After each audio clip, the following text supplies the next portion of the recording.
Okay, we're recording. And again, this is not going to be seen by anybody. All right, so we are going to be doing some stretching. This is Mike and Stephanie. These are friends of mine.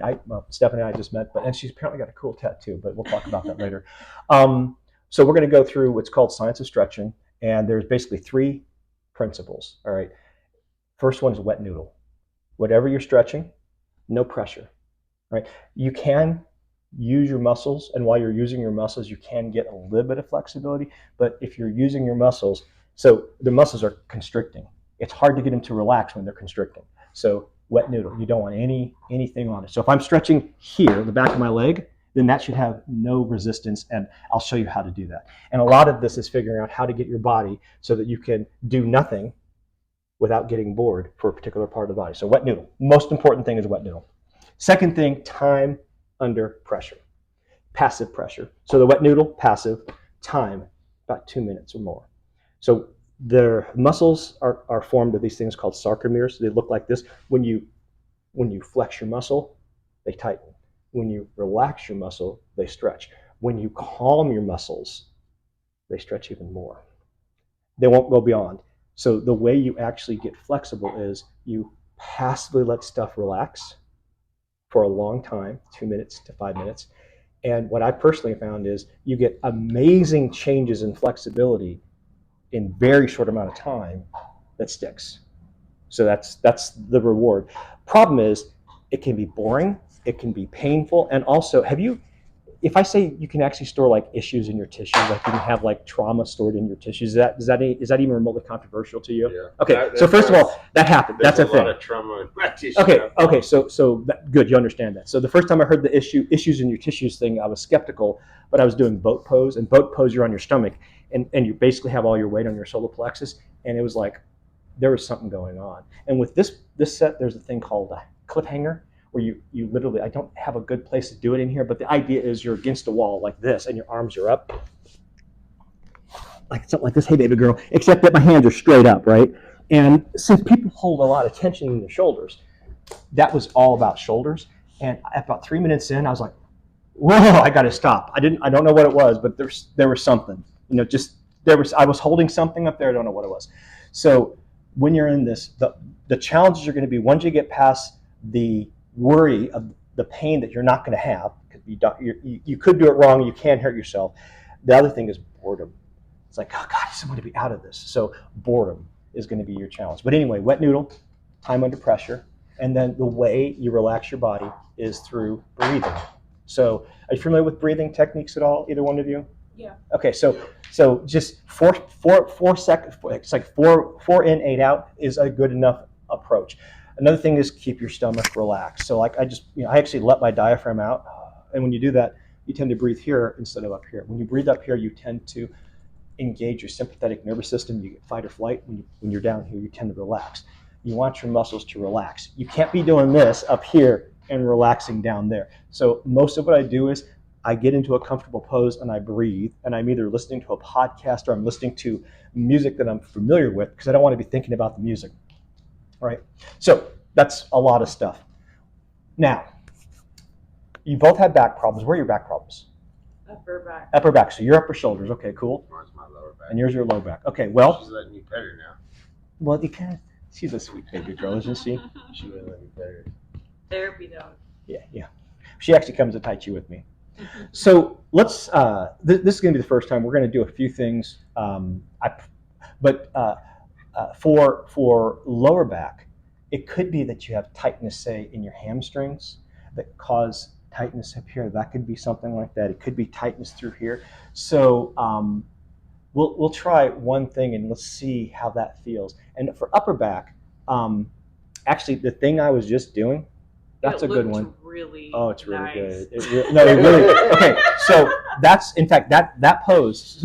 So I did the math. I had done that pose 500 minutes.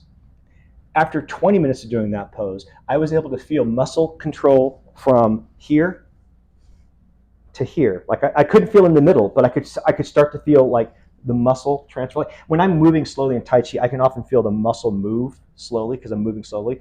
So that was something. And then I got from there to where I could actually lock my pelvic floor in and feel it. So that's a good pose. So let's just do those two poses for now. And let's all three do all the poses. I'll do a quick demonstration of what the pose looks like. And then something I'll say, notice, even though I was able to do that pose with my hands on the ground, I wasn't able to target the right part of my body. This is not about what the pose looks like. Don't care what the pose looks like at all. I don't care if you're doing, like, for example, there's pigeon, like down here on the ground, and you know what? There's also a really good pigeon where you're sitting on something. So if this is where your pigeon is today, that's fine. So do not worry about, like, if I can do something that you can't do or vice versa, it doesn't matter. Because all we're trying to do is we're trying to get basic range of motion, and we're trying to make it so our bodies aren't in pain all the time. That's all we're trying to do. So the two poses we'll look at right now are ragdoll, and for you, we'll look at wide dog. So those are the two we just did. Now, I suspect, let me get this all the way down. This is one of my most useful yoga tools right here because I use it to, there we go, I got that blocked in. Okay, so ragdoll. The idea of ragdoll is you're going to bend over passively and stretch your spine. Now, do you mind if I touch your backs at all? No. Okay, so to show you what's going to happen, for me, and it's going to be very different for you, you're going to be tight up here. You're going to try to relax your spine. I get a lot of pops here and here, but it looks something like this. And if you find tension in your lower back, just as a good idea, bend your knees. So if you feel pain in your lower back, give a little more bend in your knees just to relax, because we don't want. Okay, so in general, in pain, if the pain is like in a spot, if it's specific, like if the pain is here, stabby, bad, slowly back off. And if the pain is sort of like here, it's probably more discomfort. And so that's probably going to be okay. But if ever there's a question, pull back. And the last thing, you're going to, once you've done this pose for 2, 3, any of these poses for several minutes, coming out of it, you could really pull a muscle because you've stretched them so much. So I often take 30 seconds, a minute to get out of a 5-minute pose. I'm warning you about that, and I'll show you how to get out of the pose, because like on this pose, you can't use your arms. Your arms and your shoulders are kind of trapped. So what you end up doing is you kind of do this to walk your body closer, and then you can let your arms fall. And after a few seconds, they're fine. But something like that, like sometimes my leg will be completely I can't move it. It doesn't hurt. It's just I've stretched the muscle so far, I have to use my hand to move it. Give it 10 seconds, it's fine. So expect that. Okay, so ragdoll looks something like this. Actually, this shirt is probably bad to wear for ragdoll, so take it off. Go ahead and answer that. Oh, it's great. Tell him he should come over here and we should all do it. What's up? Hey Greg, we're recording some videos. Yeah, we're over here right now. Alright, cool. Come and say hi. Hey Greg, hi. We're actually doing great. How you doing, man? Yeah, just doing okay. Well, my kid was sick today, so he finally feeling a little bit better, which I'm happy for. Good. Yeah. Well, So. we'll have to have you over soon, man. But I don't want to say about. I can't say about what because we're recording. No, it's fine.